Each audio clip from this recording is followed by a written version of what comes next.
Wine Diaries. Thank you so much for coming along. Nice, thanks so much for inviting me. Yeah, it's amazing to have you on. Followed your journey a little while, actually. Obviously we're both from Southampton. I don't know if you remember this, but I think the first time we met was probably around 2017. Okay. And it was, I was playing in a charity football match down at St Mary's Stadium. Yeah. Working for VO at the time. I remember that, VO All-Stars versus the X8. Great game. So, and you were kind of the kind of MC, would you say? Is that what you'd call it? Yeah, I think I read like the team sheets out, and then they were short of a player, so I managed to get a bit of a 15-minute run out, score a goal, and get subbed off again. Yeah, and I do remember you interviewing people at the end as well. You interviewed me at the end on the pitch, which was really cool. So obviously, followed your journey ever since then. So really interested to get into this journey. Really interested to get into this conversation. Do you want to just start by kind of explaining what it is you do? Yeah, I guess jack of all trades. Yeah. They kind of have that phrase, don't they? Jack of all trades, master of none. Yeah. But a jack of all trades is better than the sum of one. Or I agree. Of full thing. That's why I'm asking you to explain it. Yeah. So long story short, wanted to be a footballer, wasn't good enough. The age of 18, 19 at college. Where do we go? What do we do? Do I go to America, to the States and try and get a scholarship or do some kind of football things out there? And then I did college radio, realised I could talk nonsense and a few people listened. Brilliant. So it was a bit of a realisation then of, okay, well, if I can't get to Wembley as a player and play for Southampton and play for England, how else can I get there? Is there another way? And obviously, these days, there's so many options on the table. You can be a physio, you can go work in the media departments, and that's more known about now. Whereas when I was at college, it wasn't as much known. So I thought, well, maybe I could talk my way to Wembley with this radio malarkey. That started a 15-year journey. I went straight into local radio off the back of college. Guy called Tommy Boys, original 106 breakfast show, which was back in the day. I remember. Yeah, and Tommy was great. So I was walking into my last exam, and I got a phone call from the producer, a lady called Rosalie. Sorry, we haven't got back to you. Would you like to do some work experience? Can you start Monday? So I was like, of course I can. So I've rocked up, and first day, I remember the first day clear as anything really. So we were there and I was given a feature about Vikings and, find some information for a quick 30-second radio piece. And I did that really quickly. And Tommy said, look, the other young lady on work experience is putting together a piece about this guy who's selling his life on eBay. And I don't even remember it. It would have been 2009, I guess. This guy was basically selling his life on eBay. He was based in Australia. This girl was working on it, didn't really get much info. So I started working on it, and within about 20 minutes, I had the guy on the phone from Australia. No way. And Tommy's like, I don't know how you've done that. Simple, went on the white pages, Googled his name. There was 3 people with the same name. And white pages is the same as yellow pages over here, right? It's a directory. Went through that, found 3 people with this name. The first person that answered was the guy. And I said, look, sorry about the time difference. I work on the original 106 breakfast show. Would you come on air? No problem. So I got him on air. Tommy was like, I don't know how you've done that, but amazing. And that began a 22-week journey of work experience. Tommy kind of inspired me, pushed me. I interviewed Gordon Strachan at his house in Warsash. No way. And obviously those football fans know that Gordon Strachan isn't the best friend of the media. No. He doesn't suffer fools gladly, right? And you ask a silly question, you get a silly answer. So at 19 years old, interviewing him at his house was a bit... crazy, but it was a great moment. And so was he managing Saints back then, or was that before? So he was at Celtic, so it was after. It was Klaus Lundegram's testimonial. Ah, yes. Yeah, and Tommy said, go get an interview. And I went, cool. So I rang the Celtic press office, and they ended up giving me his personal phone number, and it was crazy. No way. Yeah, it was nuts. And then it was quite funny the next day then, because Tommy was like, amazing, well done. How was it? And I said, the hardest thing, Tommy, was he brought me tea and biscuits. Do you have a biscuit or not? It's Gordon Strachan, the Saints manager that took Saints to the FA Cup final. And that was amazing. Saw him the next day in the tunnel, and Gordon was like, oh, good to see you. And everyone's like, who's this kid? Why is Gordon Strachan saying hello to him? And that just inspired me massively. I think you'll have those people in your life that will inspire you. And that then led to this 15-year crazy TV journey from college radio at Peter Simmons in Winchester to presenting on TalkSport for the 1000th England International at Wembley, to doing an FA Cup final on TalkSport with Laura Woods, to presenting the Premier League around the world, World Cup cricket semi-final at Lords, presenting pitchside at St Mary's. I've done a whole host of things that people would give their right arm to do one of. So I'm very blessed, never take it for granted. And I still do bits and pieces now. If someone phoned me tomorrow and said, come back in the studio, I'd be there. But then at the same point, COVID, lockdown, loads of things changed for a lot of people. TV company I was working for didn't renew contracts with the Premier League or didn't renew contracts with me. So I have a philosophy in life of like moan about it or get on with it. Moaning about it gets you nowhere. It's just sour grapes makes you look bad. So I just get on with it and I find another way. So lockdown, I had an epiphany to go enjoy the Army Reserves. Army was always something that was never in my mind necessarily to go join, but my great-grandfather got the George Medal in the Second World War. He's my hero. And my godfather was Scots Guards. So grew up going to Royal Tournament, going to all those bits and pieces. So I spoke to a friend of mine who's REMSA at 165 Port Maritime in Southampton. What's this reserve stuff like? What's it about? Went along to a drill night, and before I knew it, I was at Sandhurst. 8 weeks. Right. Best leadership college in the world, out of my comfort zone, and happy to dig into that a bit more as we go on. Finished there, and then always had a passion for business, so got my own businesses. And I guess the whole thing for me, it's all about how do you help people be the best they can be, and that effectively my overarching business is Desire, Dream, Vision, which is all about helping people find their ambition, find their goals, and making it happen. And all the other businesses that I run, own, and work on are all about that. It's about helping people achieve what they want to achieve and do cool, fun stuff. Yeah, incredible. And there's such a market for it as well, right? Because, it's such a big thing, especially now with social media, because, for me, social media is great in some ways, but in some ways it makes success look unattainable. And because you only see the good bits, right? Yeah. You only see the holidays, the cars, the jewellery, all the bits that are kind of a result of success. Or, if it's not to do with money, it's weight loss. You see the great body, you don't get to see the shit bits that led up to that.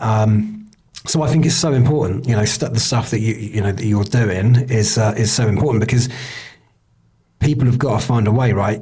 And unfortunately, because I worry for the youngsters that live on social media looking at all the best bits, and then they kind of go away to try and achieve something and realise, it's not as easy as it looks on social media. I'm just going to stop.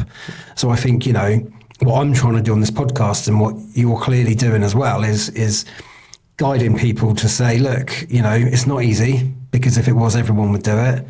You're going to hit roadblocks, you're going to fail, you're going to feel like it's not worth it. But keep at it. If it's your dream, then you've got to just keep going. Yeah. And it definitely sounds like that's something you've done throughout your career already. Yeah, 100%. You're just making it happen, right? And I think you're completely right. Social media is an incredible tool, but at the same time can be a nightmare. We know how divisive it can be when it comes to political issues and all those kind of social issues. And again, you've nailed it on the head, right? Everything looks easy. Yeah. Everyone's a crypto bro. Everyone's like this master bodybuilder, weightlifter. Everyone's got this incredible business that overnight they're driving a Ferrari and a Lamborghini. Yeah. That's small percentages. It is hard work. It does take resilience, and I think it can be quite demoralizing for people that are following a dream, because everyone's got the potential to achieve whatever they want. Set a realistic target. We're not all going to drive a Formula One car, but if motorsport's your thing, like, you can race in a series somewhere, like, so make that the aim. Yeah. And if you want to get to Formula One, you can set some targets, but like, set achievable markers along the way. So at least you're achieving something and you're not demoralized every day. Yeah. And I think that's the big thing with like the social media pieces. You just see that instant gratification, that instant success. You post, I've got some likes. And the day you don't get the likes, the day you don't get as many, you'll think, wow, why haven't someone like that? You start thinking about it too much, and then you get caught up in it, and you get caught up in the hype. Yeah. And then before you know it, you're in this spiral of, I'm going to give up, why am I even bothering? And you've thrown away the chance of doing something that's incredible. Yeah. 100%. And it's like that, that consistency, isn't it?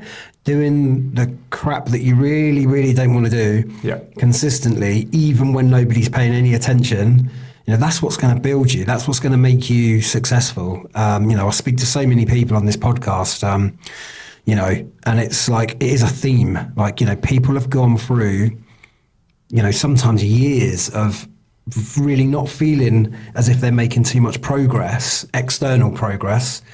But, that consistency, that drive, that hunger, that, I guess, kind of never quit kind of attitude is what gets people to where they need to be. Yeah.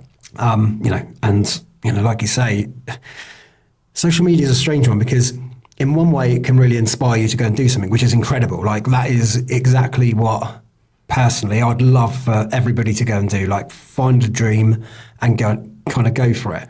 But as we discussed on the second part, is it just makes it look too easy. So people aren't really aware of the difficulties. So I think, I encourage people to have a dream, but understand the journey ahead and know that it's not going to be a straight line.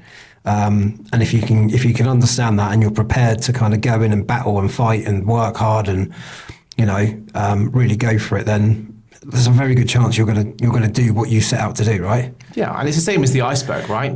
People only see the tip of the iceberg, and I think that's a big analogy of just like, what are you doing when no one's watching? Yeah. It's the same bit with like an integrity piece, right? Within the military element of, have you got the right integrity? So are you that person that picks up the broom and sweeps the dressing room after a football match only when everyone else is watching? Are you the person that actually sweeps the dressing room floor when the dressing room's empty? Yes. Do you just leave it, you finished your match and everyone's gone to the bar already and you go, yeah, no one's watching something. Yeah, what are you doing when no one's watching? And have you got that same authenticity and integrity? And that is the big thing. When someone's not liking your social media post, what are you doing? Yeah. Are you doing that constant work behind the scenes? And I think we're all guilty of it, right? We all get moments in all times where we go, I can't bother with that today. We can put it off to tomorrow, and then it becomes Thursday, and then it comes Friday, and then it's been a week, and it's been 2 weeks. But all of a sudden, like if you can just do like an hour every day, that hour compounds. Yeah. I'm a big believer in time, that there's always that energy. You can't create time, right? We've all got this little sand timer we're born with, and we don't know how much time we've got in there. We've got 525,600 minutes every single year, each of us, and how do we use them? And obviously we can't add more sand to that sand timer, but actually if you want something bad enough, like half an hour every single day, that adds up, because all of a sudden half an hour times by 7, then times that number by a month, and times that number by a year, all of a sudden you've made a massive impact and a dent into what you're trying to achieve. Yeah. It's like, do you want it bad enough? I guess is the ultimate question with it. Yeah, I love that analogy. That's awesome. And you're absolutely right. And that really leads us really quite nicely onto the opening question that I ask everybody on the podcast. What is your definition of success? So success for me is, can I wake up every day and have a freedom of choice to do fun stuff? I think the big thing for me is I'm very lucky. All the business stuff I do, I engage in it because I enjoy it. So it's not business for me. It is business, but it's fun. I'm meeting great people. I'm inspiring people to do really cool things and involved in a varied projects, whether that's going out and exercise with the army and going on a stupid hike, or doing all the kind of crazy army exercise bits and pieces, or I'm sat down with someone helping them shape their dream. Like that's all fun stuff for me. And I think that's the big kind of bit, right? All this noise that we have around us is man-made. We go back thousands of years. We were born to sit round campfires, chase zebras with sticks, and sit under the stars and tell stories. That's what our ancestors did all those years ago. All this other noise around us is human created. We've created a national debt. We've created mortgages. We've created owning houses. We've created the stress of paying bills and subscriptions every single month. So actually, if I can create an environment for me, success is waking up every day. And look, don't get me wrong, we all want nice things in life, right? We'd all love to have that Instagram life and wake up on a desert island in Bali somewhere, or, in a mansion, or whatever your thing is. Like some people do have that materialistic aim, but actually the happiness bit is what it's really about. Who are you surrounded by? Who do you wake up around every single day? And do you do fun stuff? And do you have the freedom to choose to do fun stuff with them? Yeah. I think that's the most important thing. That's what success is for me. If I can kind of achieve that in life, is great. And I guess another element to it is, I mentioned my great grandfather already. I have a picture of him, a little portrait at home, and I look at that every day, and he kind of inspires me. So I guess success for me is if my grandkids and great grandkids one day will look at a picture of me and go, yeah, he was all right. Why does he inspire you? So he was a bit of a war hero, right? So he drove into a minefield in the Second World War, saved a guy's life, was given the George Medal out in the 8th Army out in Africa. And he survived. He came back, got the George Medal off King George VI in 1946. He got his medal at Buckingham Palace. I've got all the paperwork, I've got all the stories, I've got a copy of the dispatch note, which is up in Kew Gardens, and it's signed by Montgomery at the bottom, which is incredible. And yeah, he in a split moment, made a decision to put his life in danger to save someone else's. He drove into a minefield, and that just inspires me. I hope that none of us ever have to drive into a minefield, but I kind of have that little hypothetical every day of what's my daily hypothetical minefield? How can I inspire or help someone every single day?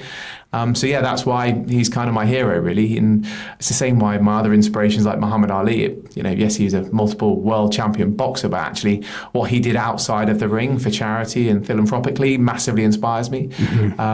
So yeah, I guess that's the success bit for me is, I'm not after some global gratification and everyone to go, oh my God, Michael's amazing, he's done this. But if within my family and my family unit in generations to come, they can kind of go, yeah, he was all right, he did his bit, and I can maybe inspire them to look out for other people and want to make a difference every single day. I think that's kind of what success is for me.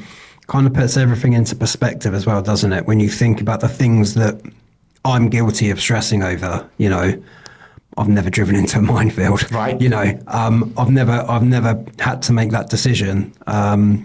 So, I guess, as you mentioned, like bills and stuff like that, really puts into perspective, because that is, that is true bravery, right? That is like true bravery. And we talk about bravery in business and bravery to go away and do something incredible. Like, what is starting a business compared to driving into a minefield and actually physically saving someone's life? Yeah. Crazy. Yeah, massively. And I think, look, when it comes to like taking risks within business, what's the worst that's going to happen?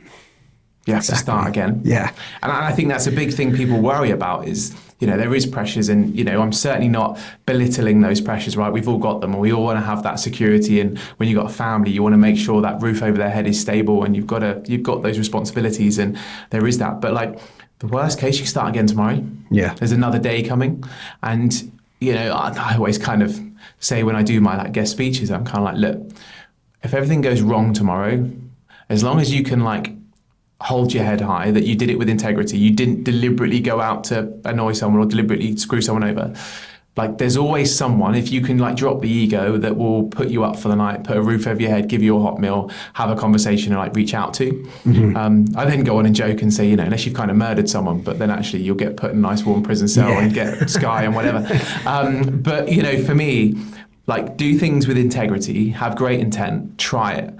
And worst case scenario, your mate's going to be there to pick you up again. Yeah, and it's interesting as well, isn't it? Because actually, being rock bottom is actually a really powerful place to be. It's a great place to be. Because what have you got to lose? You're fighting up, and especially if you've already been on a journey. So like if you've, everybody's petrified of losing what they've got. What if I've got to get rid of the car? What if we've got to downsize the house? Well, you might have to do those things, and that is really going to hurt. It really would. But you've got years of experience behind you, and you're starting from the bottom. So when people say starting from the bottom, they're not actually starting from the bottom. They're starting from the bottom with a load of experience and, a load of,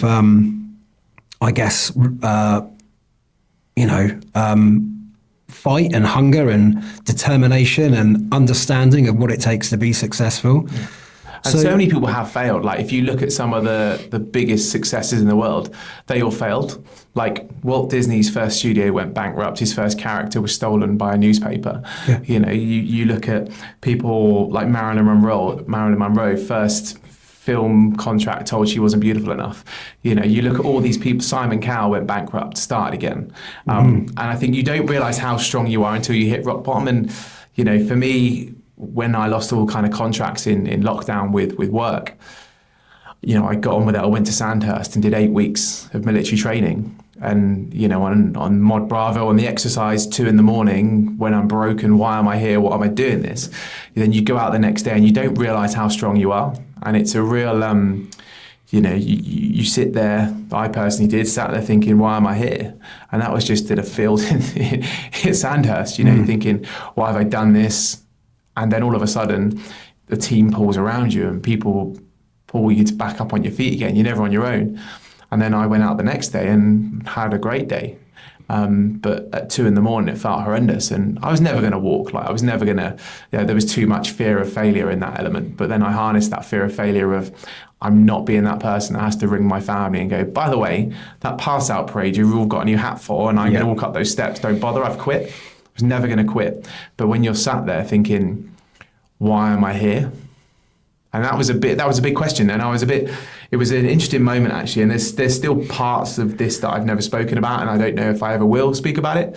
But, sat in a field at 2 a.m, completely broken, tired, nauseous, questioning why you're there. You're kind of hallucinating a little bit as well. Like the tree looks like a bear that's going to come and jump out at you. And then the captain was a great guy, our platoon commander, come and sat next to me and went, what's going on? I went, no, I'm all good, sir. Don't want to show weakness. And he went, no, come on, like speak to me. I've been through some stuff. And I said, look, I think ultimately I'm trying to impress 2 people that aren't here. I said, my nan died, at that time was about 6 years previous. She's not coming back. I think she's going to walk through that door, but she's not. And my great-granddad died in the mid-70s, and he's my hero, but I'm never going to have a conversation with him. And I'm trying to impress 2 people that are never going to give me a pat on the back. And I don't want the pat on the back, but that's why I'm here. And they're not going to walk through the door. So why am I here? Like, what do I want to achieve? And that's my inspiration, but I just need to get up and get on with it. I'm not going to have that conversation with my nan one more time and say the things that I wish I had said. So for me, it was a bit of like breaking point, and it was the best thing ever. And I never blamed the producers for dropping me, but from the radio gigs and the TV stuff, if your face doesn't fit, your face doesn't fit. There's no point arguing. They're not at home crying they've not renewed Michael's contract, right? So I certainly wasn't crying over that spilt milk in the kind of trench at the shell scrape at 2 a.m. But at some point, all of it crumbles, right? If you bottle it and it explodes and you go, cool, what am I doing here? But then actually the next day, I still felt awful. The next day I was still like, what am I doing? And the captain was like, are you staying? Are you going? I was like, I'm not going anywhere, but I'll get through this. And then the group of people I was with pulled me out. And by the end of the day, I was leading the section, and we did a few little exercises, and I come back into our harbour with a smile on my face, and I didn't look back. There were still challenges. When I went back for Mod Charlie and Delta, I was like, just before I'm going back to Sandhurst, I don't know if I can do this, but I did it. I got through, and I remember going out on our major main exercise just before, and I always keep a replica of my great granddad's George medal in my pocket. And I had it in my pocket, and I remember going out on this exercise, and there was a massive fear of failure. I didn't want to fail, and I was having flashbacks of 2 a.m. And I remember being sat on the coach from Sandhurst to Hankley Common. It's where they filmed Skyfall for James Bond. So whenever I watch Skyfall now, I just have visions of Mod Charlie exercise. And I remember I had the replica of his medal in my hand, and I was like squeezing it so hard that I had like the face of King George VI like embossed on my hand, because I was just squeezing this medal so tight, saying like, right, you're not going to give up, get through this. Like, this is another mental, physical challenge. Physically I could get through it, right? But it's just that mental challenge of don't go back to that place. And look, in the grand scheme of the military stuff, this was a training exercise, and what our amazing kind of service personnel do is way more higher up the scale than me trying to work out if I've got the mustard to commission from Sandhurst. But everyone's got a journey, and I'm very conscious of whenever I talk about the military stuff, I'm a reservist, right?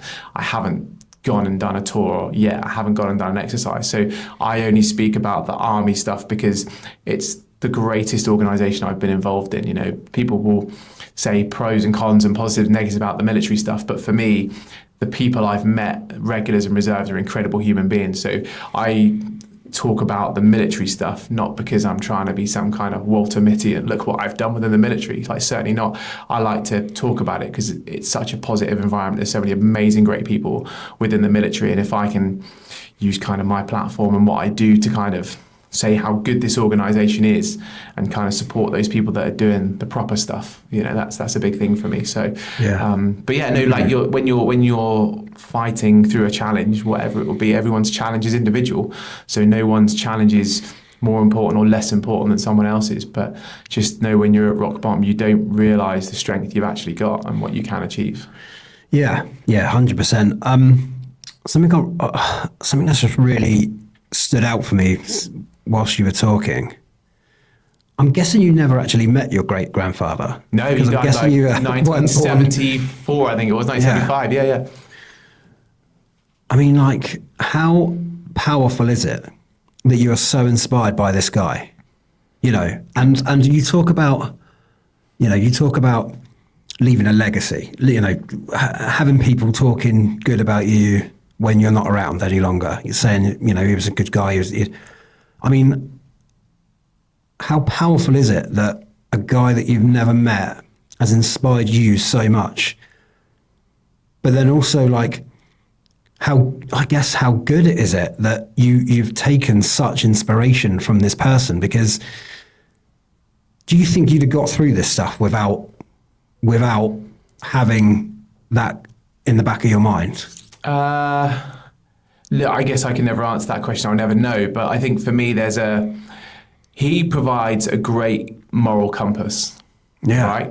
He's a guy who fought for this country in the Second World War. You know, we've been incredibly lucky. I know times are uncertain right now, but my great-grandfather and his generation went off to war for 5 years.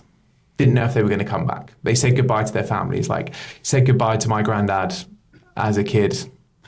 And, like, you never know if he's going to see him again. They went through things to fight for freedom that, fortunately, and I hope we never have to, right? I hope we never experience that again and have to go through that as a world and a global society. And I hope that, you know, all the current kind of tensions, everyone can get their act together and it doesn't escalate. But I guess I'm a bit of like an old soul as well. Like, when you look at old school manners and how people behave and how people acted, you know, those like old school, like quirky things, right? They used to go to a dance and, can I mark your dance card? You know, there was none of this slipping into someone's DMs and all this kind of stuff, right? There was values and standards, and that's always been a big thing for me. And, you know, I think family can be very important for people. And for me, that always has been. I was very lucky that, you know, his story was told to me from a very young age. Every Armistice Day, we'd get the medals out and we'd look at his story and learn from him. And, you know, I've got pictures of him and my great-grandma, and they travel the world together and bits and pieces. And I just looked at that kind of golden era, I guess, of human being and how you interacted with people and how you spoke to people and you held doors open. And when you left the house, you put a suit and tie on, you know, and obviously life changes, right? It evolves, because otherwise the world wouldn't develop and we'd still be dressed as pharaohs with a loincloth. So, you know, fashion changes and we do that kind of stuff. But I just think for me, it was the standards, I guess, and the fact that story of him was just quite inspiring. And it happens to be my great-granddad. Yeah. You know, I've been inspired by Muhammad Ali for a very long time. You know, and I've mentioned him already. So I think there are people that you will resonate with. There will be people that inspire you. And again, there's no right or wrong person to resonate or inspire you. And everyone's character is different. But I think for me, having that inspiration, which is a guiding compass, is quite important. Yeah. You know, I hold myself to a standard because that's a standard I want to hold myself to. But at the same point, there is that analogy, isn't there, of like, you know, what would your grandparents think, you know, with your behaviour? Yeah. That is that old Victorian mentality of, you know, what would your grandparents think if they saw that? You know, would you be embarrassed if they did that? And I kind of I suppose I've had that as a moral compass, and he's always been there. And look, I'm incredibly proud that he met the king. It's incredible. And got recognised for that. And, you know, again, I never met him, so you know, if he had a time machine, would I want to have a coffee with him and would he talk about it? Most he wouldn't, because that generation didn't talk about what they did, and he was most probably, you know, I know a lot of stories of war veterans that are not embarrassed about what they did, but they didn't do it because they wanted the recognition. They did it because you'd help someone out because they needed it. So yeah, he's certainly a moral compass for me, which is very strong. Yeah, it's incredible. Yeah, I was just really like, you know, almost trying to put myself in your position of like, you know, going through that tough time in the military field, and then having that to lean on, you know, having that to be like, well, God, you know, I'm not running into a minefield today. Right. Do you know what I mean? And it's like having that must be incredibly powerful. And it's why I like telling his story, right? Because, you know, he's my granddad, so my great grandfather, so I'm very possessive of him. Like, he's my kind of hero. But like, I'm happy to share his story, because if someone else can look at William Henry Kern's story and go, cool, Yeah. I'm happy to kind of share him, and inspire people with it. But, like I say, he went off to war, he served, and, he didn't think before he ran into that field, I'm going to go see the king and get a medal for this. He saw someone in need and in danger and that needed help. And, that obviously the extremity of a minefield. But again, do you see someone, if you're down the gym, that's not looking great today? Well, they're normally a bit more smiley than that. Like, you okay? And just that, are you okay? Yeah, I'm all right. Might be all that person needs, but can you spare a cup of coffee with someone just to kind of check in on them and make sure they're all right? It's easy to do these days with tech. Yeah, did it in lockdown. Sent a message. I'd go through my phone every day and just pick someone. Hey, how are you? Just checking in. Really? Yeah, just those little bits, and I do it again time to time now. Still, obviously life's got busier, so we're not all sat at home in a lockdown. But just reaching out to people. Hey, how's things? Just takes 2 seconds, and that message might be the difference between someone having a good day or a bad day. We were joking earlier on, split seconds in life can make you have a good day or a bad day. Yeah. And it makes me chuckle how much someone cutting us up on the road and road rage just can ruin your day so badly. Oh, why have you pushed it in front of me? Like, it's a small, minute thing. But okay, flip it, right? It's the same with statistics. 50% people had a good experience with me, 50% people had a bad experience with this product. If the newspaper headline says 50% of people had a bad experience, the headlines are rubbish. But actually, you had 50% of people that had a really good experience with your product. And actually, if we put that on the front page, that's really cool. So actually, can you engage with someone and flip it on its head and make it a positive? And same with conflict resolution. If you've got an issue you've got to solve, cool. You can't change it. Like, go in positively. And I know it's not as easy as it sounds. It can be difficult, especially when emotion's built in. But just try and be that little positive influence every day is a big thing for me. Yeah, that's really, really cool and really important as well. And we don't do that well enough as a generation, do we? Really, let's face it. I mean, I think there's a lot of competition. People seem to be kind of treading on each other almost to get to where they need to be, and little things like you say that really can turn your day from good to bad. I kind of replicate, it kind of is a reflection of that, people pushing in front of you in a queue or, cutting you up, because it's all about that. I need to get to work, like, sod everybody else. I need to cut in and, what I mean? And it's like that kind of attitude, I guess, is what I think is, needs to change. Like, I'd love it if people were just kinder to each other, just more considerate. Totally. But yeah, it's amazing. It's amazing that you're doing that. Incredible. Yeah, but like, also when it comes to success, right, you have to collaborate. You can't do it on your own. Yeah, it's mission impossible, right? You cannot be head of social media, head of brand, head of strategy, head of everything. If you want to create something successful in life, whether it's business, life, or whatever, you have to have your team. You got to have your tribe, and like, bring people into your tribe. I remember when I was at college, I read a book by James Kurn. He was one of the dragons at the time, on Dragon's Den. Yeah. And he said he would do a business deal and he'd go around the table and is everyone happy? Because he said he would rather have 10% of a really good cake than 100% of a really bad one. Mm-hmm. Yeah, and actually, so collaborate, because like, teams are great. Like, teams are great force. Even like individual sportsmen and women, the top tennis players, they have a team around them. Yeah. They don't go out onto court on their own, they have a team. Mm-hmm. They might be the figurehead, but actually you need that person that can help you, that person that can help unpick that problem. And whether it's people you employ or people you have around you, like, collaboration is key. Like, so don't ever be afraid to collaborate. That's the most important things.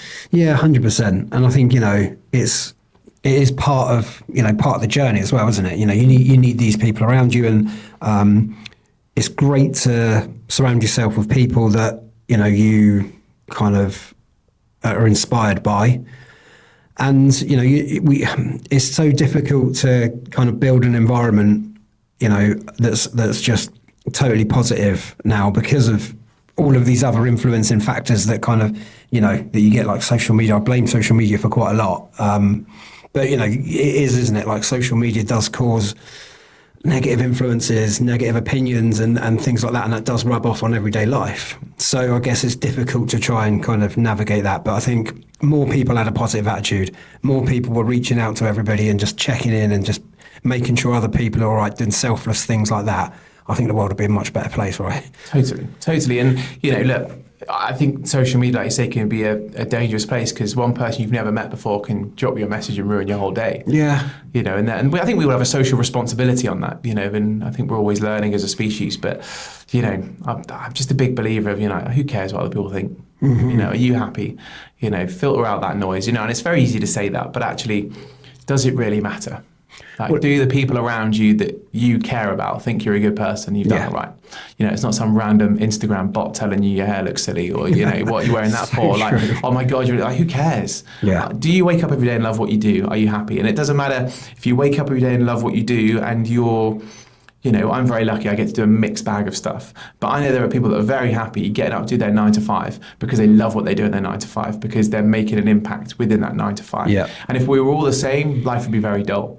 So actually, like, as long as you're enjoying what you do and you're happy with it and you're leading that life with a great bit of integrity and the people around you care, like, who cares if someone thinks your outfit looks silly on that day? Do you feel good? Cool. That's the most important thing, because it's like that old adage, isn't it, that today's newspaper is tomorrow's chip paper. Yeah. And then it's in the bin. So true. Like, that person who maybe doesn't like what you're wearing, who cares? Like, you're going to bump into them again, most of you not. And let's be honest, anything that you do that gets put in front of a group of people, there are always going to be people that like it and always people that don't. 9 billion people in the world, 9 billion people aren't going to like everything you do. Yeah. So as long as there's a few people, cool. Yeah, 100%. Amazing. I'm really interested to kind of, talk a little bit more about the journey. So, where you started from in college radio, through to getting into people's tellies and into talk sport and all of those amazing things, to writing a book that you've kindly given me a copy of, which I'm definitely going to read. Yeah. I've heard a lot about this, so I'm really, really excited to read it.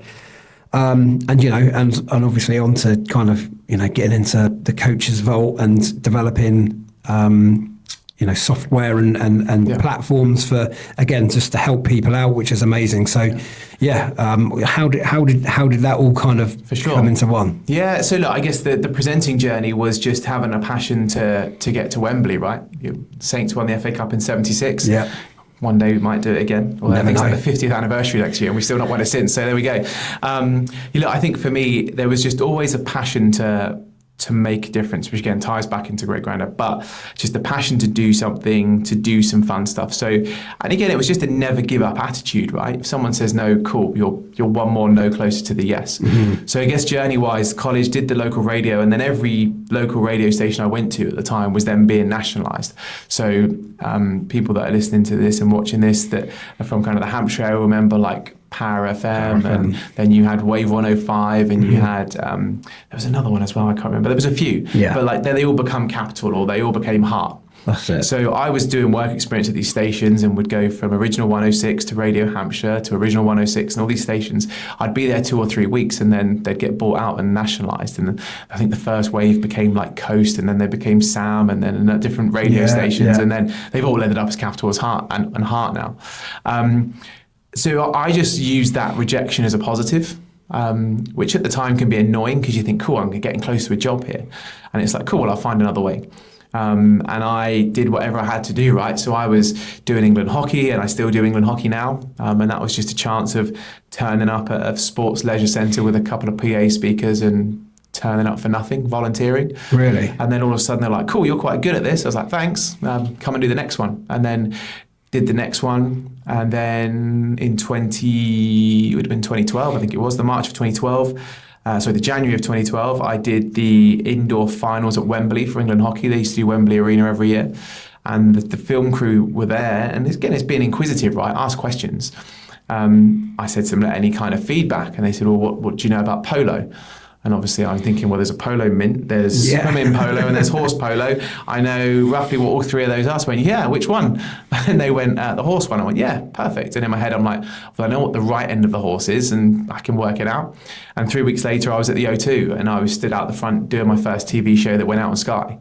Wow. And it was just by asking questions. If I had just done the gig and left, if I didn't engage with people, and if I didn't have an interest in people, and I think that's the big thing. Like if you just have an interest in people and have a genuine interest, so that the kind of production crew were like, okay, you're quite good at this. Like, come and have an opportunity, see what you think. And ironically, I was at the O2 the other day, and I went and stood in the same spot where I did my first link. And I took a picture and sent it to a few mates. And I can still remember the first ever TV link I did. I know the word for word, you know, I still know it in my head. But again, it was just all inquisitive, get to know people, turn up early, have a chat with people. Same with the hockey, you know, and I do it from a place of genuine interest. So there's no, you know, you meet some people that are really fake with it and you can see it a mile off, but I genuinely like care about people, and like everyone's got a story. And the hockey stuff is great because you've got these amazing hockey makers that turn up, you've got amazing athletes, and you've got a great infrastructure. And when I work on an event, I just like to get to know everyone. Just like be a genuine, decent human being and get to know people. And you never know what opportunities are going to arise. And that was incredible. So the hockey journey opened loads of doors. That then got me into Sky. And like, it's a story of knockbacks and just not accepting no for an answer, but that's what life is. So I then did the polo on Sky. That was seen by ESPN. Did a screen test for ESPN. They then were sold to BT. There was no work. The guy from ESPN was kind of at IMG, which is a big production company. 6 months later, phoned my agent at the time. Does Michael want to come and do a screen test for the Premier League channel? Did a screen test for the Premier League channel. And before I knew it, I was hanging out at Crystal Palace, my first ever gig. I did Crystal Palace, pitch side. I was in the car park doing a little bit back to Premier League news, which went all around the world, not in the UK.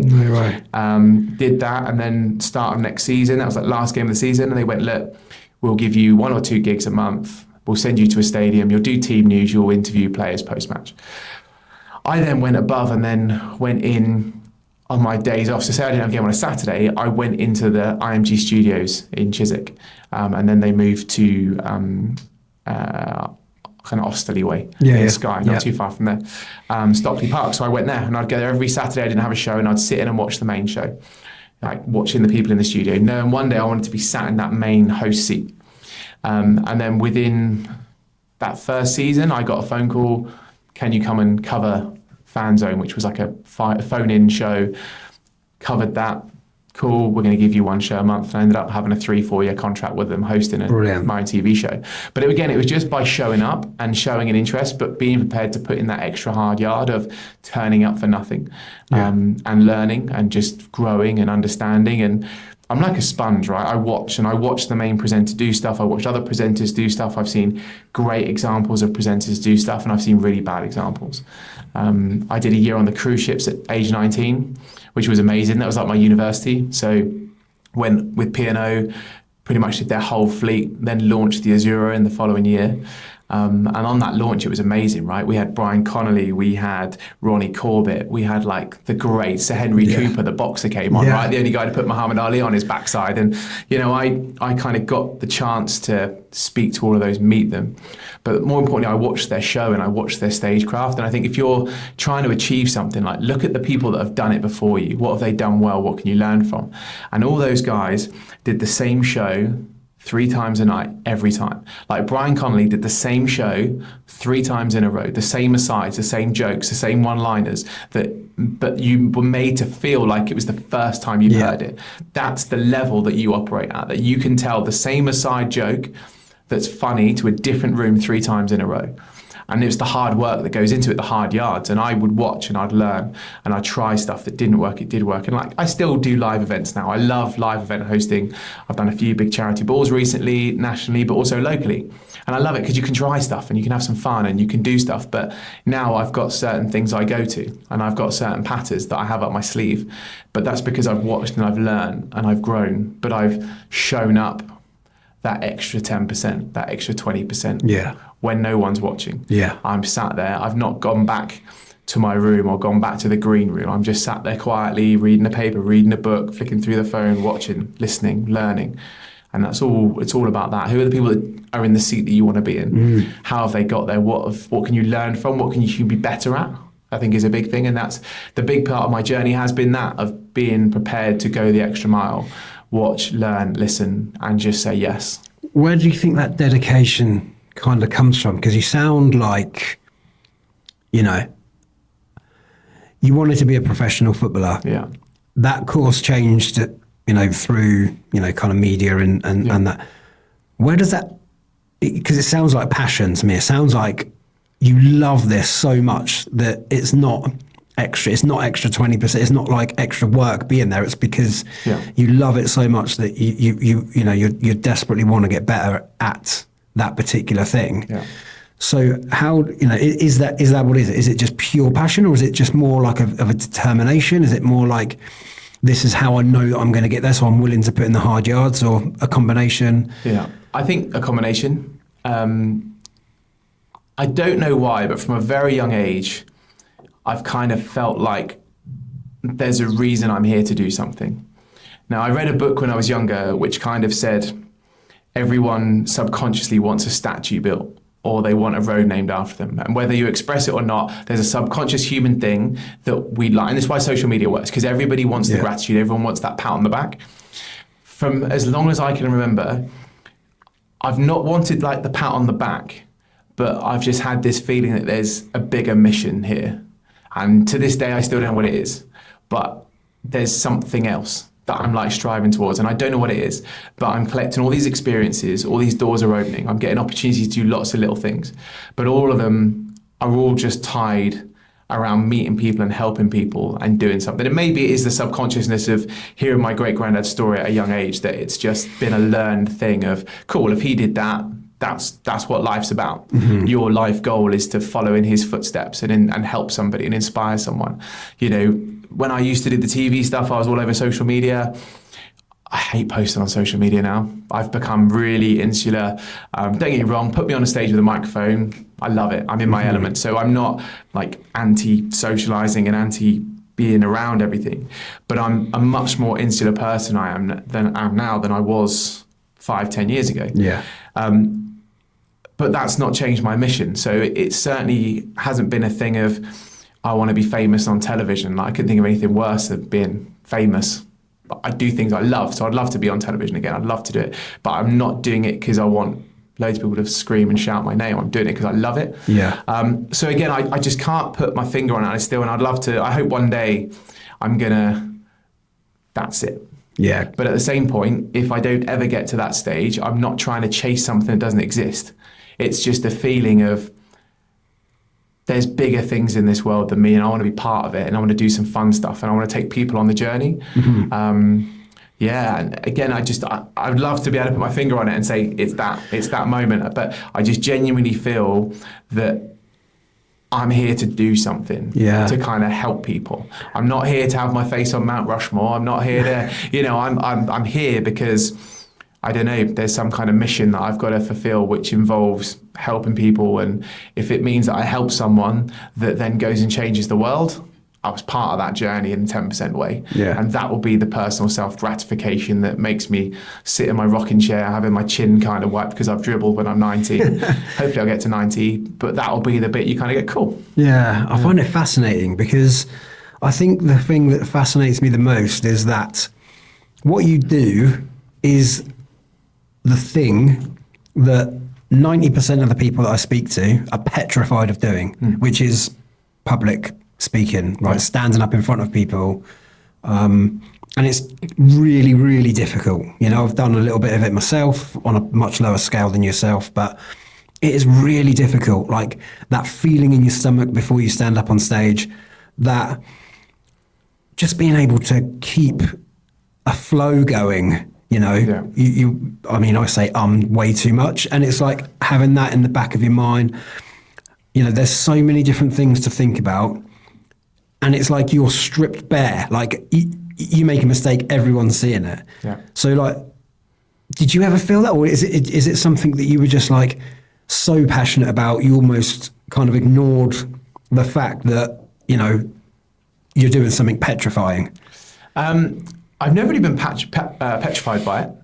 I think, look, there's definitely times I get nervous, especially after the rejection of being at major broadcasters and then not. You have that fear of, I don't want to put myself back out there again.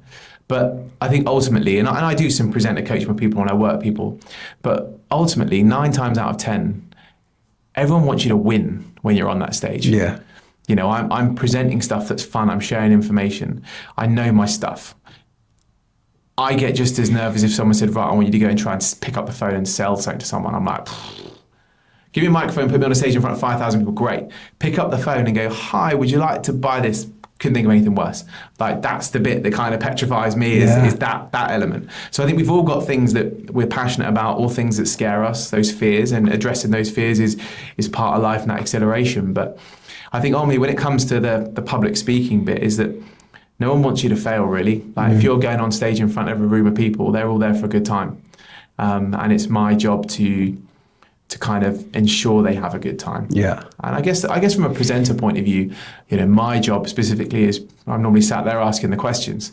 So my job is to say as little as possible. So actually, I have a beginning and a middle and end of everything I do. So cool, if I'm doing a link now and I'm hosting a live event, it's like, hi, welcome, this is what we got coming up. This is up next. Done, in, out, boom. And I've got 2 or 3 lines to go to. And it's preparation, right? It's if you're a PT trainer, if you're an athlete, if you're a musician, if you work in admin, like your processes. And it's the same for me as a presenter. I know my processes is I've got a beginning of my link and end of my link. What do I have to get to? And what information have I got in my armory that can get me there? So if someone says we need to fill for 30 seconds and I'm doing hockey, for example, I know that I can go, hi, welcome along. Here's the fixture. This is what's coming up today. And then my out cue is into a VT. But if all of a sudden there's a kind of a spanner in the works, I can go, cool, right, well, you can follow us on social media. This is what happened yesterday. This is what's coming up later on this year. This is where you can go buy a t-shirt. So you just have that stuff, but it's like a Swiss Army knife, and it's no different if you're a builder. If all of a sudden the pipe's leaking, the 4 or 5 places to look to turn off the water to stop it. Yeah. And it's just a learned skill and a passion, I guess, of wanting to do that. But it's just a skill set that I've just grown and developed and learned. But I've always loved people and loved that storytelling element has been a big thing for me. Like I grew up watching people like Sir David Frost and people like that. They were proper storytellers. Parkinson. You would do an interview with them and they weren't trying to speak over you and they weren't trying to answer the question they were asking you. They just let you speak. And they got some great stuff. If you watch Frost Nixon, it's a great movie. Michael Sheen, I think, plays Sir David Frost in that, and it's great. Just ask the question, and silence is the number one thing. Yeah, I love it. And I think something I picked up on there, I think, again, really quite powerful is the kind of preparation that kind of goes into this stuff. Preparation gives you confidence, right? Because who was it? I think it was Kobe Bryant that kind of was quite famous for sort of stating how many shots he'd missed, and he's the guy that's in the gym 2 hours before everybody's even awake and 2 hours after everyone's gone home. Because that's where he gets his confidence from. That's why he's so confident. I think it's really, like I said, it's really powerful. But is that what gives you that kind of confidence, that knowing that you've done everything that you can possibly do to make this right? And I guess for me, the thing that would sit in the back of my mind, and I guess this is something that's one of the learned skills that you get, is like if you're on live TV, for example, or you're up on stage live, like the mind blank. Sure. Who's playing? Shit. You know what I mean? Like, has that ever happened, or is that just something that you totally? Yeah. Of course. Like, and I think that's the bit of like, don't over prepare, because if you over prepare and like, oh, I have to do this, and this. Oh no, where do I go when something goes wrong? So over preparation can also like be the other spin of it. But yeah, I've had mind blanks before, and but just go with it. Like again, when we make that thing, what's the worst that's going to happen? Yeah, have a mind blank. As long as on like live television, I haven't said something I shouldn't have done, and offended anyone. Like people love it when things go wrong. I remember watching documentaries on like the Queen and Prince Philip, and like they would love it when something went wrong because everything was so rehearsed of, Her Majesty will approach you, you must curtsy, you must do this, and all of a sudden someone's hat blows off and they're like panicking, thinking, oh my God, I've met the Queen, I've lost my hat. Her Majesty and Prince Philip were just like absolutely laughing. It's just brilliant. This has gone wrong. But yeah, I think for me, I've definitely had those kind of mind blank moments, and you just kind of cool. You wing it. But again, if you're over prepared, that then is what hinders you. So, in the military aspect, they teach you like no plan survives the first contact. So as long as you know your stuff, like if you're going into a new environment, you've done your preparation, you've done your research, you can have a conversation, you know where you can go to. But also there's a humility of if you don't know, just say it. Yeah. I don't know. Yeah. Like, cool, we're going to an ad break now. Don't know what's coming next, but we'll see you in 3 minutes. But just be human about it. People hate a blagger. If you can have the humility to know your stuff, But at the same time, when you don't know something, to put your hand up and go, yeah, I don't know. Because you'll earn more respect that way. Yeah, so true. Yeah, and like, you know, I've gone to stuff before in gigs, and you've prepared, but you've maybe missed something.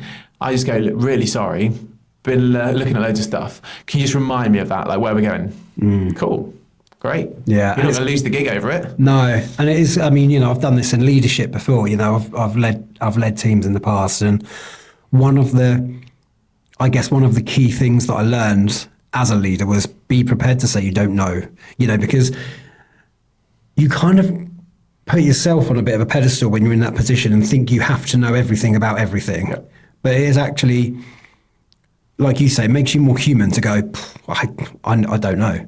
You know, that makes you more human, but at the same time, it takes an awful lot of pressure off you because, you know, you don't need to say, and I guess it's the same in live broadcasting. If you know in the back of your mind, well, if I screw it up, we'll get by. Yeah. You know, Totally. you're not then thinking, can't screw it up, because that's probably when you are gonna screw it up. But again, you've got a team around you, right? You've got a producer in your ear, you've got a director in your ear, you've got a cameraman, you've got a floor manager, you've got a team of people around you.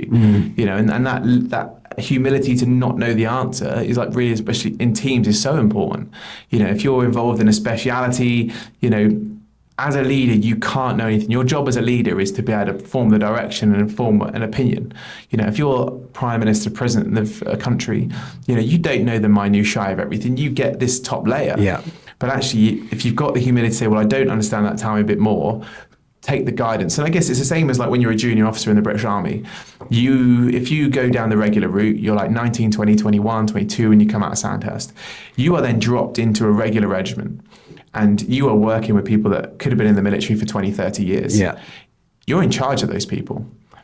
And the best leaders are the people that turn around and go, look, I intend to do this. This is my plan. But what do you think? Mm-hmm. What would you do in this situation? Have you experienced this before? What can I learn from you? And I think all the best leaders are open to learn. Yeah. And, you know, using those kind of people around you. The people around you are your strength. You know, one person trying to build something doesn't happen. When you've got a team of people, you're all pulling in the same direction, you can inspire them. You've got that humility. You know, as a presenter, it's like movie stars. If you turn up onto set and you've got an ego, you're not going to make too many friends. But if you can turn up like I used to and do it from like a genuine place. Like I see people that try and fake it, and I have a genuine, hopefully people that meet me will say they feel it comes from a genuine place, because it genuinely does. But like when I used to work in the TV studios, I'd go and chat to the producer, what's on the show. I'd go hang out in the makeup department, how's everyone doing? Go chat to the runners. Like I'd go make my own cup of tea. They're like, we're meant to do that. I'm like, yeah, cool, what do you want? I'll make you one. Brilliant. Like if you can just have that, like we're all human beings, right? We all get up in the morning, we all go to sleep, we all have our own same bathroom habits in the morning. Yeah. You know, we're no special. Like we all do different cool stuff, and all those different cool things are individual to everyone. Yeah. But whether you're the presenter or you're the floor manager, it doesn't matter. You are just as an important piece of that jigsaw puzzle. Yeah. And I think that's the kind of the big bit with me, like, is you have that humility piece and you're prepared to get stuck in on stuff. When you don't know something and you have that mind blank on television, they're not just going to stitch you up and be quiet in your ear. They're going to turn around and go, there's a VT after the break. Yeah. And then away you go. And like, cool, I know what's coming up now. This is what we're doing after the break. And away you go. So, yeah, really important. And I love it. I love that, I love that, that kind of mindset of, be human, be kind, be, genuine to people. And I guess, I'm kind of sat here trying to work out how you are so confident, and I mean it as in like how you are so confident to be able to sit and talk in front of a live camera, stand up on stage and do it with such kind of confidence, and almost like I know I'm talking from experience, but it sometimes it's like almost crippling, and I've done it at home, nobody else around, not live, and I still struggle, I still struggle to remember lines, I still fluff things, and I guess the kind of genuineness, the kind of honesty, I guess the kind of not really having that in the back of your mind, what if I mess it up? Yeah. Because that you've got somewhere to go if you've got it, gives you that kind of confidence, I guess. And I suppose it, like I said before, it takes a lot of pressure off and gives you that kind of, ease of being able just to kind of relax and be yourself, because ultimately that's what people want to see, right? Yeah, they don't want to see someone rigid trying to be someone that they're not. They want to see personality. And, I think that's the really tricky part of doing live public speaking or live TV is being able to be relaxed and confident enough to bring your personality out. Yeah, look, Tommy Boyd said to me right at the very start, whenever you open up a microphone in a radio studio, you're having a conversation with your best mate. And I think that's a really useful tip to kind of help you relax into it, is that no one wants you to fail, pretend you're talking to your best mate. People just want the real you, and people want you to be authentic. Yeah. And I think that's really important.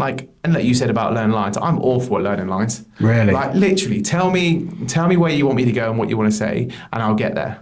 But if you tell me to say it, this, and I'm like, no. Mm-hmm. Like when I'm myself, like if I've done stage shows and I've done some musical theatre before, I can become a character and I can learn it. But when it's me, I struggle with lines. Yeah. Like for me, I just have to go, where do you want me to get to? What do you want me to get out of? What are the key things you want me to say? And I'll find my way there. I'll feel it to it. Yeah. But again, like at the end of the day, when you're trying to learn stuff and you're putting pressure on yourself, at the end of the day, no one wants you to fail. You know what you got to say. The audience doesn't. Yeah. So if you don't get that line right and you trip up over on it, does it matter? They don't know what you were going to say. Yeah. So as long as you get there and you get your point across, like your stuff. Yeah. When you're there, if you're being asked to speak to a group of people, you've been invited because you have something of value to add. And I'm a big believer everyone has value to add. So when you're going there, speak your truth, tell your story. Like tell it as if you were telling your mate down the pub, because that interaction that you've had with that person who's booked you has booked you because they've seen that. Mm-hmm. They've not booked you because they want you to do some kind of 20-minute monologue of war and peace and, this is the way you think it should be done. They booked you for you. Yeah. So express your character. Don't be afraid to be who you are. Yeah. Warts and all, right? People want the good, the bad and the ugly. Yeah. And actually, people have seen something in you. They believe in you. They've asked you to come and do it. So cool. That's why I'm here. Yeah. Love it. Yeah. It's confidence within yourself, right? You know your stuff. You know your story. So just tell it and share what you want. And again, I think that whole bit about it is just be humble and just meet people. It's fun. It's really, really cool. Because like I said, public speaking was always a big thing of mine. I mean, I do it more now, so I'm a little bit more comfortable with it than I used to be. But we don't teach that in schools anymore, right? No. And there's Simon Squibb and there's a few other people that go on about the education system. We've ripped stuff like that out. You don't do recitals at school anymore. You don't stand up and learn something. It's a really important skill that's been taken away. Definitely agree. And I would say a big bit of advice to anyone, if you've got kids, just do fun stuff like that with them. Find a little show in the lounge. Learn a poem, learn a fun thing, perform me a song. Just give people confidence to express themselves, because we don't do that anymore at schools. It's sit down, learn this, pass an exam. Yeah. Speak when you're spoken to, right? All of that kind of stuff. Yeah, and that kind of conversation piece is really, really important. The dinner table, everyone's on their mobile phones. Put the phones away, have a conversation, have a debate at the dinner table. I went out for lunch yesterday with my kind of Sandhurst mates, and the topic of conversation was incredible. We're debating with each other, disagreeing with each other in a calm, respectful manner.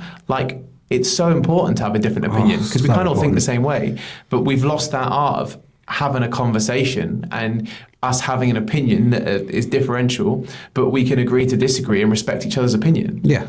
And that all comes down from how we communicate, and it's all back to the presenting stuff, the opportunities to speak, have a conversation. How do I engage with you? How do I listen to you? But how do I listen to you properly? How am I listening to you without going, actually, I need to look at my phone? Yeah. And I think, again, it comes back to that technology, right? And that kind of social media stuff back around in a circle of just, I've been very lucky to learn those things. But again, I see it more and more now of you go out into restaurants and things like that. People are just on their phone, and parents are, kids are, grown-ups are, and it's cool.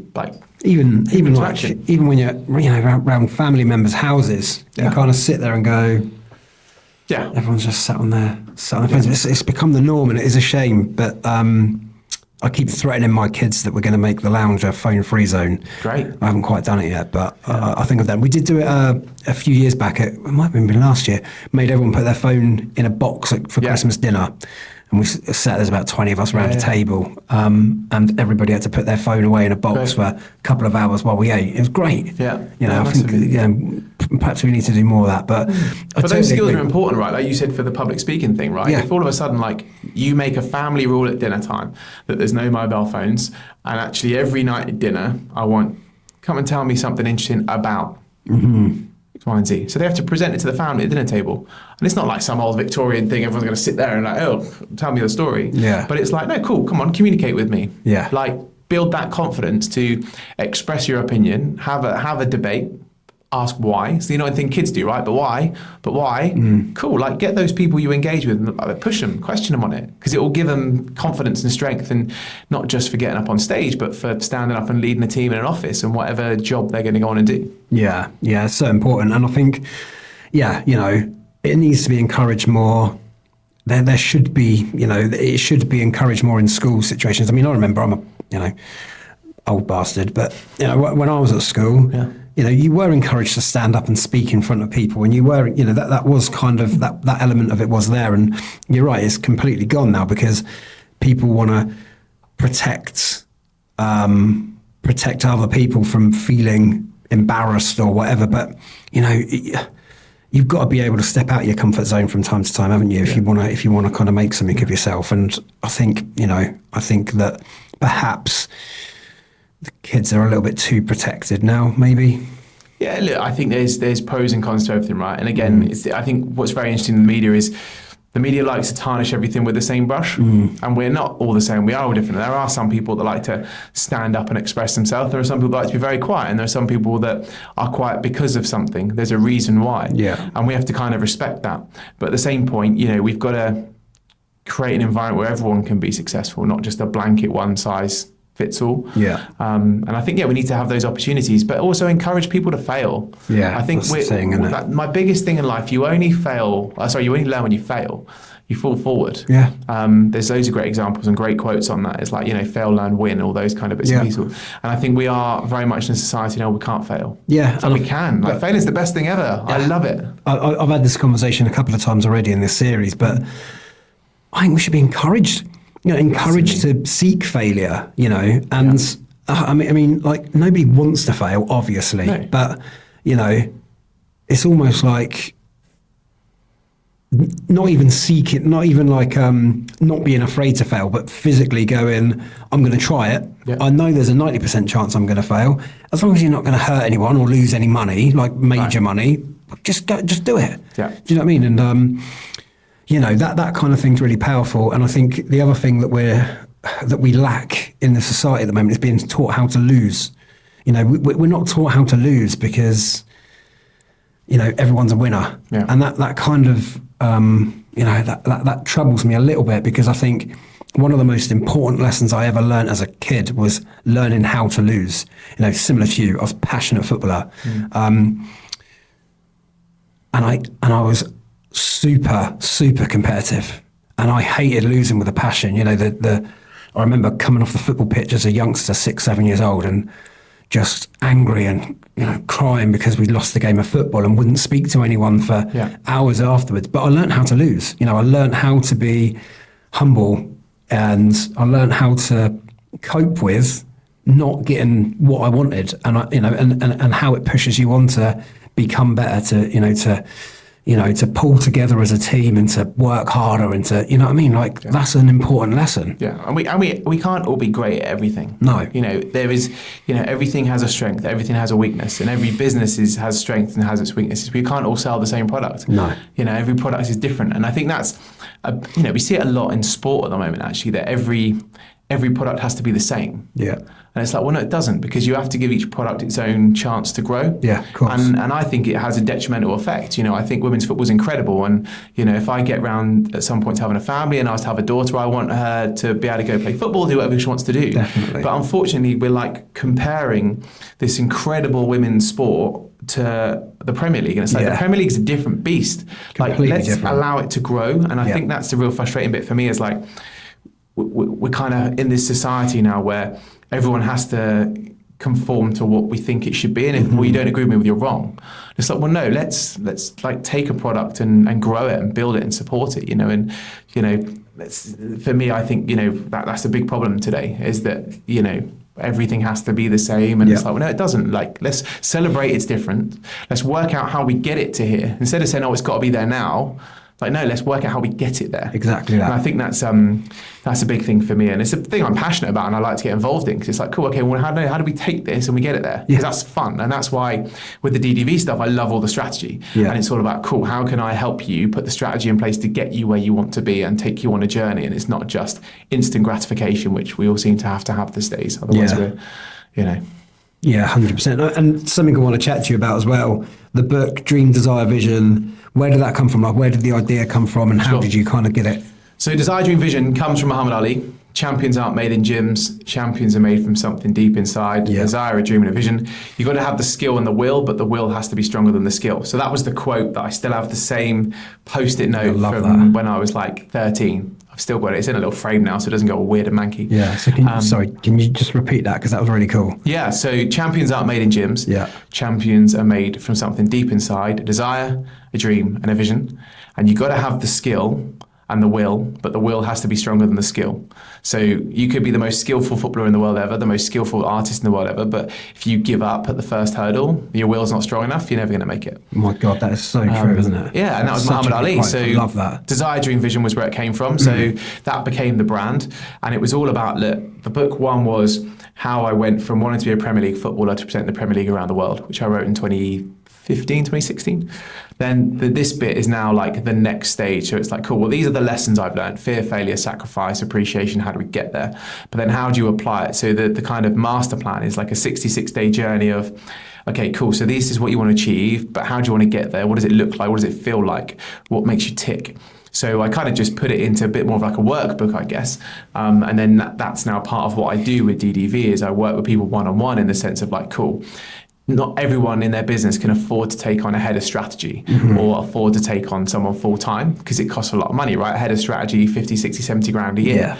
But actually, if you could have someone that gets it and wants you to win and will get in the trenches with you and will sit down once a week with you or once a month or however you want to work it that fits for you and go, right, cool, what are we going to achieve this month? How are we going to get there? And gets in the trench. There's a Tony Robbins documentary on Netflix called I'm Not Your Guru. Yeah. And I kind of try and flip that and go, I'm not a business coach. Like, I've had business coaches before and, there's some great ones out there, but there's a lot of business coaches that just go, here's a mountain, where are you on it this month? And just give you analogies. They don't get in the trenches and they'll happily take 800 quid a month off you and, show you how you can win. But they don't get stuck in the trench with you. And that's what I like to do because I'm so passionate about people.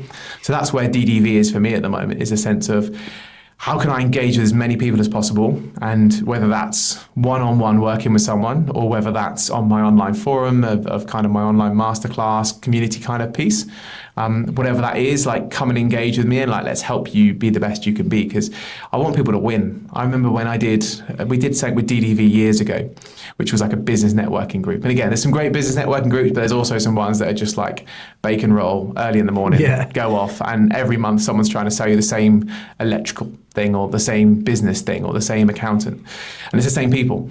So I created one which was all about, actually, it's about self-development. So we did DDV Connect, we did it for about 18 months, and it was all about, come along, we're going to have a great guest speaker, but we're going to try and learn something new every month and set a challenge. And that kind of, that ran its kind of course. But again, when I was doing that, there were a couple of people that came along that all of a sudden just took off.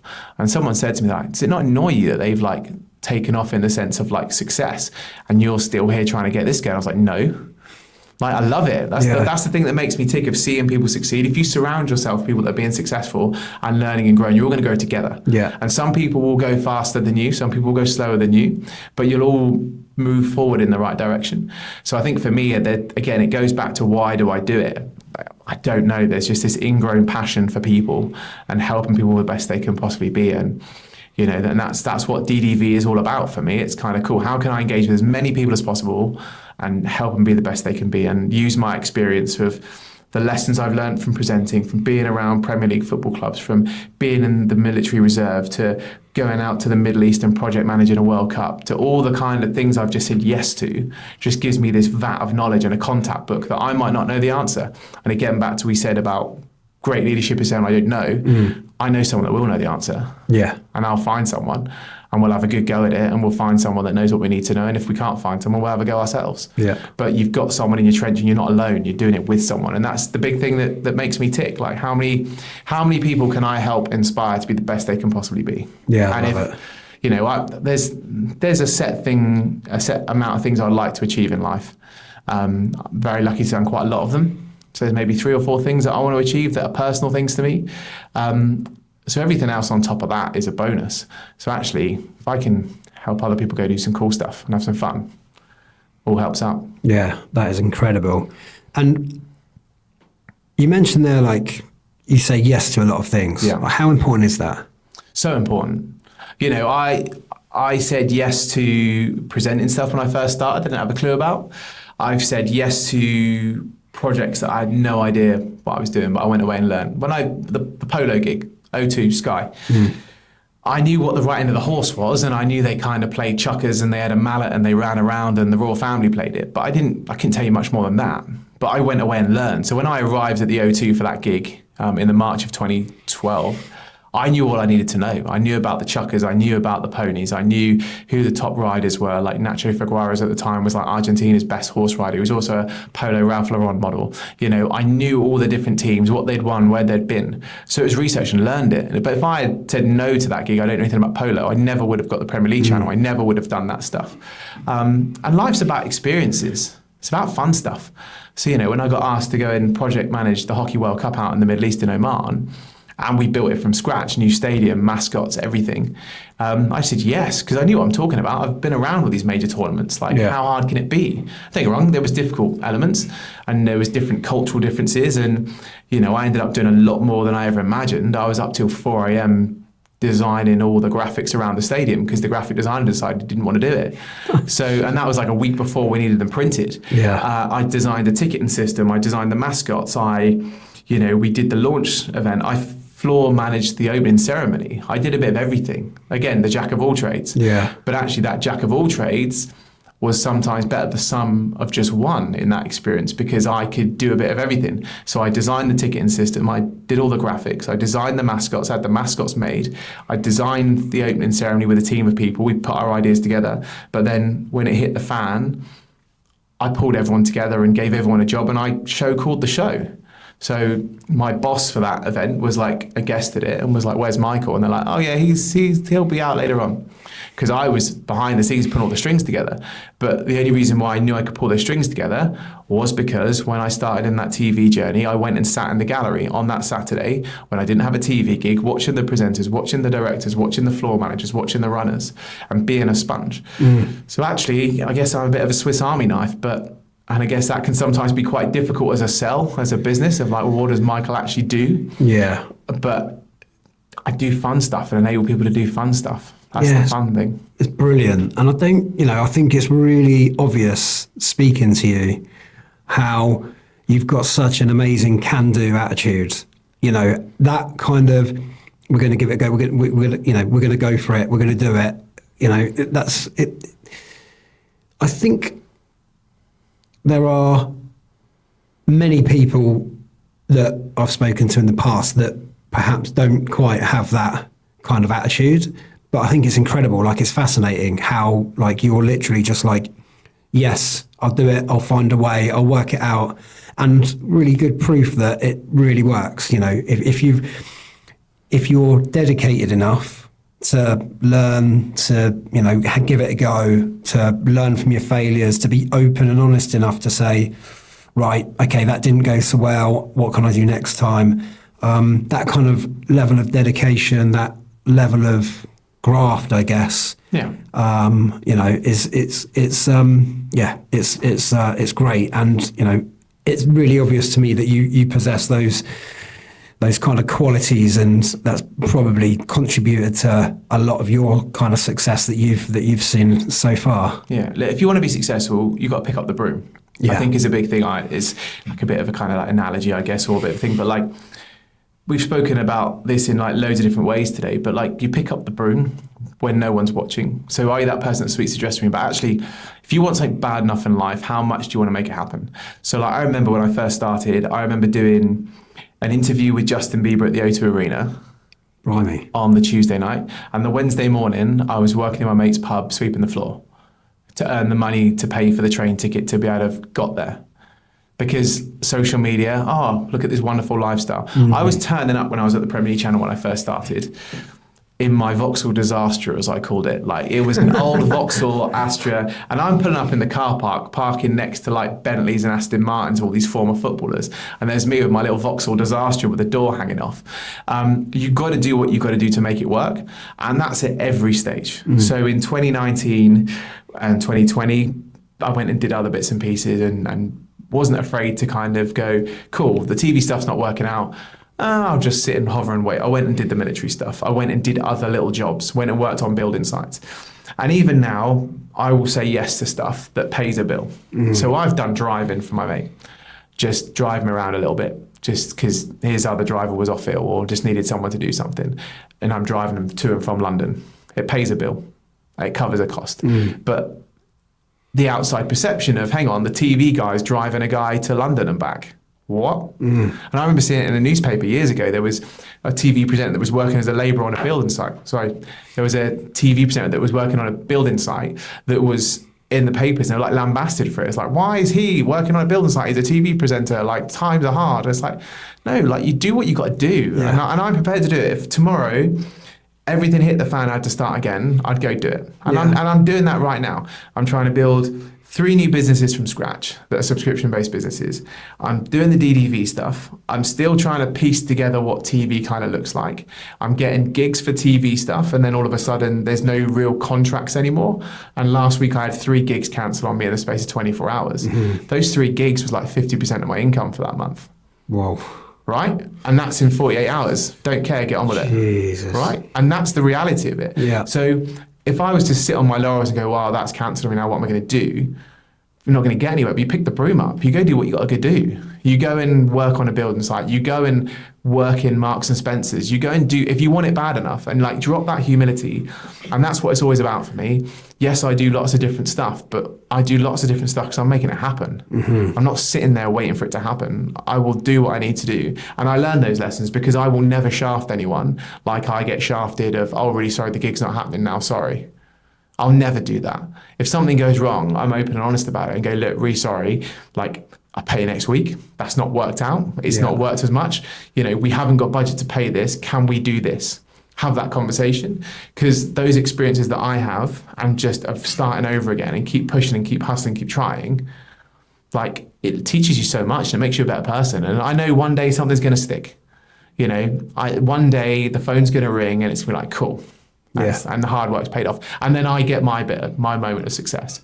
But in the meantime, I'm going to keep hustling and help as many people be successful as I can because I'm passionate about it and I care about it. And you never know who you're going to meet. Yeah, I love it. I think it's so inspiring. Genuinely, I think it's like so inspiring. And it's like, it's really good to hear that coming from somebody like you, to be honest, you know, because like you say, it's, working on a building site when you're on TV, you know, people are going to, you know, probably marvel at that a little bit. But for me, that's more of a reflection on them than it is you. Sure. And I think that to have that kind of attitude, I completely and 100% believe that you will get to where you want to be because, you know, it's almost impossible for you not to with that kind of attitude. It's incredible. I got 3 questions for you, if that's all right. Of course it is. We got one hell of an edit for the editor, by the way. This is a long conversation, but I like it. If you could change anything about your journey, would you change anything and what would you change? I wouldn't change anything because the journey's been incredible. The old adage, if I knew what I knew now 5 years ago, I'd be in a much better place. But if you change one thing, it changes everything. So no, I wouldn't change anything. Yeah, I thought you would say that, to be honest. If you could put your journey as it is now down to one character trait of yours, what do you think that would be? I think being inquisitive, just wanting to learn and wanting to find out stuff and just try something, like a can-do attitude. Like, it doesn't matter what it is, let's just go give it a go. Have some fun. Yeah, 100% agree with that. Yeah. And then last question, if you could give all of the people that are listening to this podcast one thing to take away, what would that thing be? God, there's so many things. I think something that I've like spoke about before, but necessarily haven't kind of given an example in like this kind of context is there was a advert in GQ magazine years ago with Sir David Frost, who I've mentioned already, and it was an Alfred Dunhill advert, and it said even a stop clock is right twice a day. So everyone you meet has something of value to give you. Yeah. And I think that's just really powerful and really, really important that you're going to meet people every single day. And you might meet someone in the first instance and think, God, who the hell, really? And they're going to sit and chew your ear off. But a stop clock is right twice a day. Yeah. So just don't be dismissive. Like, take it in, listen, be respectful, be appreciative. But there's always something to learn out of everything. Love that. Yeah, that is awesome. Mate, thank you so much for coming on. My pleasure. How can people get hold of you? Where can people buy the book? At Michael Kurn on social media, at Desire Dream Vision on all that kind of social media channels, and the book's on Amazon. So, yeah. Brilliant. Mate, thank you so much. Thank you so much. Pleasure. Appreciate it. Cheers.